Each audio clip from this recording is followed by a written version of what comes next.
নমস্কার বন্ধুরা, তোমাদের সবাইকে ফিট অ্যান্ড স্মার্ট কপ চ্যানেলে স্বাগত।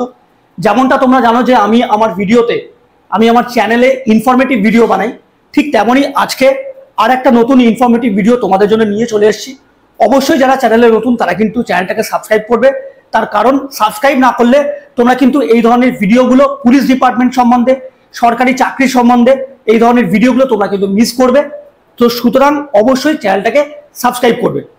তোমরা আমাকে অনেকেই কমেন্ট করেছো যে দাদা, সরকারি কর্মচারীদের যে ইনক্রিমেন্ট হয় জুলাই মাসে, তো সেই ইনক্রিমেন্ট হলে কি শুধু বেসিক বাড়ে নাকি আরো অন্য কিছু বাড়ে, বা ওভারঅল মাইনা কত বাড়ে?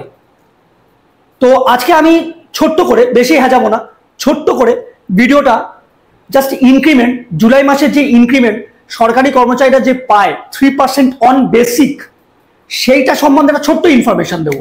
তো ভিডিওটা অবশ্যই তোমরা যারা আমার চ্যানেলে সাবস্ক্রাইব করে রেখেছো অলরেডি, তো ভিডিওটা ভালো লাগলে অবশ্যই আমাকে কমেন্টে জানিও, বা আরো কিছু জানতে চাইলে, আরো কিছু জানার ইচ্ছা হলে অবশ্যই আমাকে কমেন্টে জানাবে।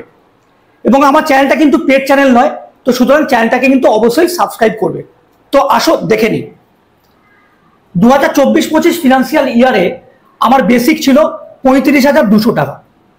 তো তোমরা সবাই জানো আমাদের রাজ্য সরকারি কর্মচারীদের বর্তমান ডিএ হচ্ছে 18% এবং এইচআরএ হচ্ছে 12%।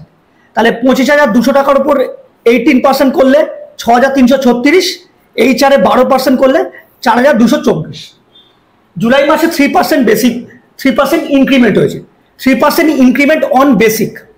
তো এই 35,200 টাকা যেটা আমার আগের ফিনান্সিয়াল ইয়ারে বেসিক ছিল, তার উপর 3% হচ্ছে 36,256 টাকা। কিন্তু রাজ্য সরকারের যে ইনক্রিমেন্টের যে স্ল্যাব আছে, সেই স্ল্যাব অনুযায়ী আমার বর্তমান বেসিক দাঁড়ালো 36,300 টাকা। আমার বর্তমান বেসিক দাঁড়িয়েছে কত? 36,300 টাকা। এবার এই 36,300 টাকা আমার আগের ফিনান্সিয়াল বেসিক ছিল 35,200 টাকা। তাহলে এই ফিনান্সিয়াল ইয়ারে 3% ইনক্রিমেন্ট লেগে আমার বেসিক হলো কত? 36,300 টাকা। মানে বাড়লো কত? 1,100 টাকা বাড়লো। 35,200 টাকা থেকে 1,100 টাকা বেড়ে 36,300 হলো। এবার তাহলে ওভারঅল তাহলে আমার স্যালারি কত বাড়বে?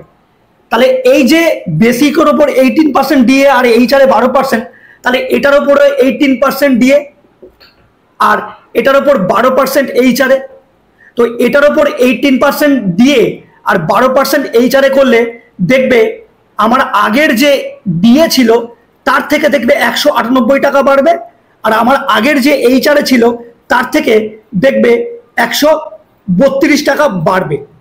তো 198 টাকায় এর উপর যদি বেড়ে কত হবে? 6 8 14 4 হাতে থাকলো 1, 10 আর 3 13 3 হাতে থাকলো 1, 2 আর 3 5, মানে 6,534 টাকা। দেখো তোমরা 36,300 টাকার উপর 18% করে দেখো, 6,534 টাকা হবে।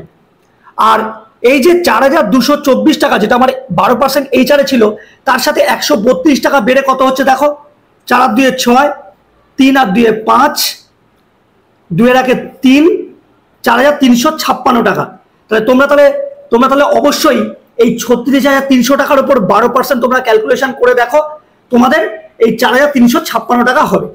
দেখো 3 বারং 36 6 হাতে থাকলো 3, 6 বারং 72 আর 3 75 5 হাতে থাকলো 7, 3 বারং 36 আর 7 43, 4,356 টাকা।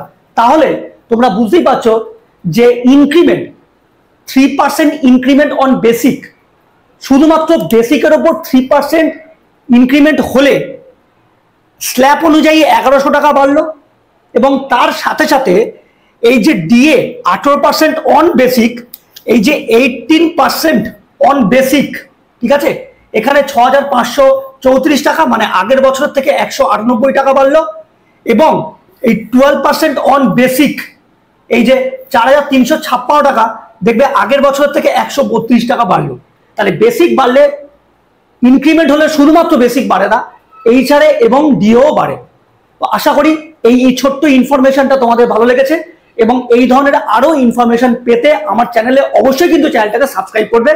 বিশেষ করে তোমরা যারা নতুন ভিজিট করছো চ্যানেলটাকে কিন্তু সাবস্ক্রাইব করবে, না হলে এই ইনফরমেটিভ ভিডিওগুলো কিন্তু তোমাদের মিস হয়ে যাবে। তো পরের ভিডিওতে তোমাদের সাথে আবার দেখা হবে। নমস্কার, জয় হিন্দ।